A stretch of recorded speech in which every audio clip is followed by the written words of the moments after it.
Au Pérou, c'est presque devenu une habitude. Pour la troisième fois en seulement 16 mois, Pedro Castillo fait face à une motion de censure. Le président péruvien est emmêlé dans des scandales de corruption. Et la droite, majoritaire au Parlement, tente le tout pour le tout.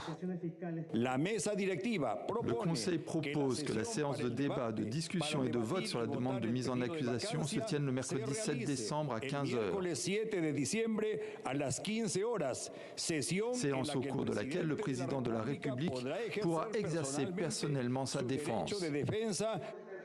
Un Parlement qui débattra de l'incapacité morale de Pedro Castillo à diriger le pays. C'est en tout cas ce qu'a décidé l'opposition, car depuis plusieurs mois au Pérou, c'est le chaos.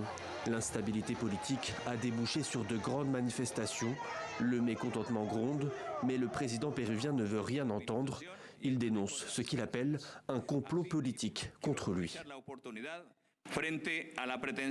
Devant la tentative de certains secteurs politiques de vouloir briser l'ordre constitutionnel et la volonté populaire exprimée dans les urnes, je réaffirme que rien ne nous empêchera de rester à la tête de la nation jusqu'au dernier jour de notre gouvernement, le 28 juillet 2026. Pedro Castillo est protégé d'un point de vue judiciaire par son mandat, qui lui confère l'immunité. Pour le moment, le président péruvien n'entend pas démissionner. Résultat, la société péruvienne est extrêmement divisée et les institutions du pays dans une instabilité constante. Durant ces 8 derniers mois, Pedro Castillo a changé 4 fois son gouvernement.